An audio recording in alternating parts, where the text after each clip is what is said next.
Hello mga kabady! Aniya na sa kining inyong igsi kabady aron sa pag-Bible study. Kung ugaling aduna ka may mga pangutana, i-type ang imong pangutana dinhi sa atong Bible study. Kay kita andam nga mutagad o mutubag sa imong mga pangutana. Og dili kita maglangan mga kabady. Apan sa dili pa, shout out sa akong suod nga mga higala. Shout out to Jordan Mangas and also Jaime Sabanati. Og shout out usab sa tanang kong mga kaigsuonan diha sa Sitio Bantayan, Cordoba, Cebu, sa GCKG Church. Shout out kaninyong tanan mga kabady. Og shout out usab sa minahal o pinangga namong pastor Lilian Guanzon og si Joseph Francisco pastor o si Sara Francisco. Shout out kaninyong tanan diha pastor. Ug dili kita maglangan sa atong Bible study. Ang topic, ang tema sa atong Bible study karon, ang plano sa Dios. Mao kini ang atong susihon, atong pagatun-an sa atong Bible study mga kabady. Dili kita maglangan. Atong basahon ang Isaias 43:21. Ingon siya, ang katawhan nga akong giumol alang sa akong kaugalingon. Ang mga tao giumol, gibuhat sa Dios alang sa iyang kaugalingon, mga kabady. Mao ni ang atong pagahisgutan karon. Usa sa pinaka-importante nga pagtulun-an sa Biblia. Nganong gibuhat kita sa Dios. Unsay plano sa Dios ngadto sa tao mga kabady. Ato kining butangan og mga pangutana. Number 1. Nganong gibuhat sa Dios ang tao mga kabady? Nganong gibuhat niya ang tao mga kabady? Nganong gibuhat sa Dios ang tao mga kabady? Sumala pa sa atong ibasa sa Isaias 43:21, ang katawhan nga akong giumol alang sa akong kaugalingon mga kabady. Sa dihang gibuhat sa Dios ang mga anghel, ang mga hayop, mga isda, mga langgam ug mga tanaman. Maayo kini, pero wala siya'y masuod kanila. Tungod kay sila dili sibo sa iyang hulagway. Naghandom ang Dios ug binuhat nga masuod gayud niya. Busa miingon siya ngadto sa iyang anak ug sa balaang espiritu. Magbuhat kita og tao sumala sa atong dangway. Mabasa nato diha sa Genesis 1:26. Gibuhat ang tao sumala gayud sa hulagway sa Dios. Ang Dios adunay hunahuna ug kaalam. Mauusab ang tao.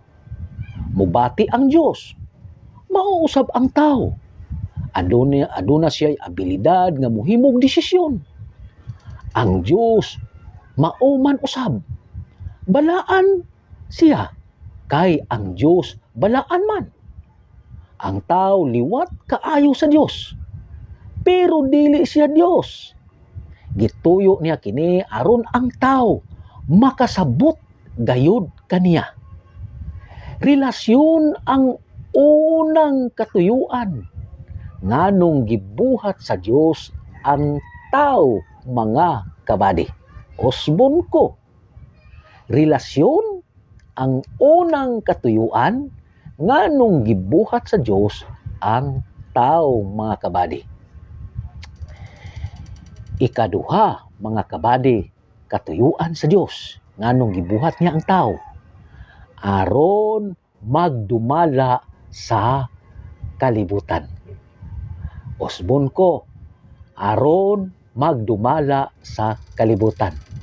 Ingon siya siyang pulong Genesis, buhato nato ang tao sumasama sa atong dagway. Siya maoy magbuot sa mga isda, sa mga langgam, sa mga kahayupan ug sa tanang ihalas nga mananap. Panganak kamug daghan aron malukop ang kalibutan sa inyong mga liwat, ug sila maoy magbuot niini. Kamoy magbuot sa mga isda, sa mga langgam, ug sa tanang ihalas nga mananap. Genesis 1:26 ngadto sa 28 mga kabady.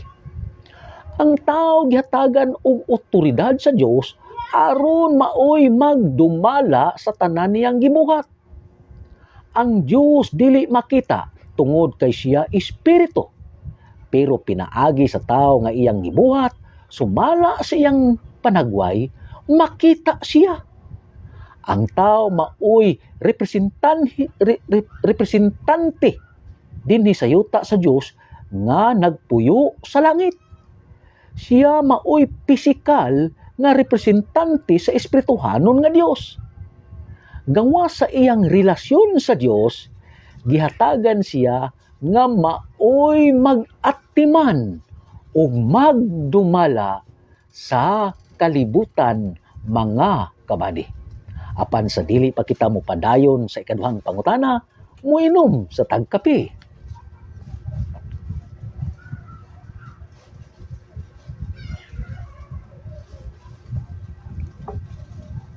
Ikaduhang pangutana mga kabady.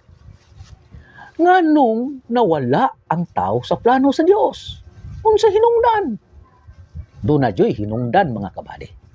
Nganong nawala ang tao sa plano sa Dios mga kabady? Ang Dios nagbutang og duha ka kahoy taliwala sa tinaman sa Eden. Atong mabasa diha sa Genesis 2:16-17. Ang iyang katuyuan nganong nagbutang siya niini nga kahoy, mao ang pagsulay sa tao kung siya mutuman bagayod kaniya. Dili mapakita ang gugma kung walay kapilian. Kung adunay gugma, aduna gayoy pagtuman sa iyang sugo. Nagaingon ang Juan 14:15, ang naigugma kanako mutuman sa akong gisugo. Gimanduan niya ang tao nga dili mukaon sa kahoy nga magdala og kamatayon. Mao kini ang iyang paagi aron mapakita sa tao ang iyang gugma apan nasayon kita nga mihimo gayon og desisyon. Si Adan pagsupil sa Dios. Wala siya mailad sa yawa, ang iyang asawa ang nailad. 1 Timoteo 2:14. Nakasala gayud si Adan sa Dios. Gihatagan usab og tsansa og panahon si Adan sa Dios nga maghinulsol apan imbis mo angkon sa iyang sala, ang Dios ug ang babay naman hinuon ang iyang gibasol nganong nakabuhat siya niini atong mabasa mga kabady diha sa Genesis 3:11 ngadto sa 12 mga kabady. Tungod sa iyang sala, gipapahawa sila sa Dios sa hardin sa Eden, kay basin mukaon sila sa kahoy sa kinabuhi. Ug dili na gayon maulian sa ilang kahimtang nga mga makasasala na. Atong mabasa diya sa Genesis 3:22 ngadto sa 24. Ang Dios nagplano gihapon pagluwas sa tao nga nahulog na sa sala mga kabady. Bisan nga ang tao nakasala na mga kabady, apan ang Dios nagplano lang gihapon sa pagluwas mga kabady. Tungod sa sala, nawala ang tao sa plano sa Dios. Ang pagsupil sa Dios ug ang pagtuman unsay atong gusto makadaot kanato mga kabady. Apan sa dili pa kita mo adto sa ikatulong bahin nga pangutana, muinom sa tagkape.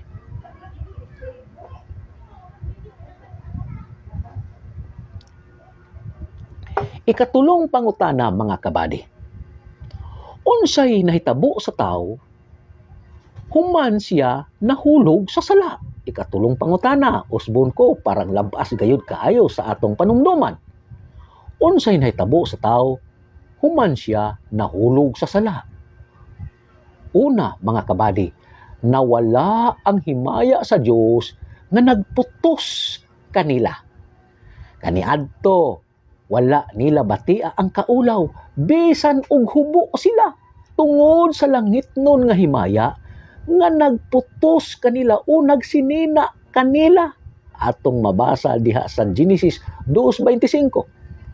Sa dihang sila nakasala, nakita nila ang ilang pagkahubo, kay ang himaya mipahawa naman gikan kanila. Genesis 3:7. Ang himaya sa Dios nga nagdala og kalinaw, katagbawan, kalipay, nawala tungod sa sala, og mipuli ang kaulaw, kahadlok ug kahawang sa kinabuhi. Mao kini ang resulta sa tao nga nahulog sa sala, mga kabady. Ikaduha nga nahitabo sa tao human nahulog siya sa sala, mga kabady, aduna na siya kahadlok nga moduol sa Dios. Aduna na siya kahadlok nga moduol sa Dios, kaniadto sa wala pa sila makasala, maayo o lalom ang ilang relasyon. Pero karon mahadlok na sila moduol sa Dios, mga kabady. Atong mabasa diya sa Genesis 3:10, mga kabady. Og ikatulo, miabot na ang tunglo sa ilang kinabuhi. Nahimong tinunglo ang ilang kinabuhi, relasyon, trabaho o pangita o edad o panuigon. Genesis 3:16-19. Nahimong buwisit ang kinabuhi sa tao tungod sa sala. Ang sala nagdala og dakong kasamok sa tao, mga kabady. Apan sa dili pa kita moadto sa ikaupat nga mga pangutana, moinom sa tagkape.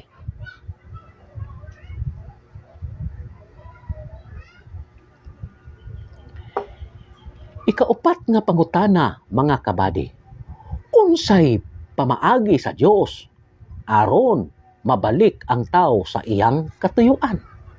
Mga kabady, usbon ako ang ikaupat nga pangutana, unsay mga pamaagi o unsay pamaagi sa Dios aron mabalik ang tao sa iyang katuyuan? Atong basahon ang ikaduhang Korinto 5:18-19, nagaingon, mga kabady, siya usab ang napasig-uli kanato ngadto kaniya pinaagi kang Kristo. Mao'y among mensahe nga ipasig-uli sa Dios ang tanang tao ngadto kaniya pinaagi kang Kristo. Ang Dios wala na mag-isip sa ilang sala. Mga kabady, masig-uli ang atong relasyon ngadto sa Dios, masig-uli ang atong pagdumala sa kalibutan, pinaagi kang Ginoong Hesukristo, mga kabady. Si Hesukristo ang solusyon aron ang tao mabalik ngadto sa Dios o sa iyang plano, mga kabady. Papuy-a si Kristo ug paglakaw kaniya. Dawato nato si Kristo nganhi sa atong kasing-kasing isip Ginoo ug magkinabuhi kita uban kaniya. Dili ego nga kita naluwas sa atong mga sala, apan ang importante usab nga mopadayon kita pagpalalom sa atong pag-ila kaniya. Mao kini ang unang katuyuan nganong gibunghat kita sa Dios, pakig relasyon kaniya, mga kabady. Gusto ka ba nga maibalik ang imong relasyon ngadto sa Dios? Dawata si Ginoong Hesukristo sa imong kinabuhi. Dawata si Ginoong Hesukristo, pinaagi sa iyang pulong, papuy-a si Kristo sa imong kasing-kasing, mga kabady.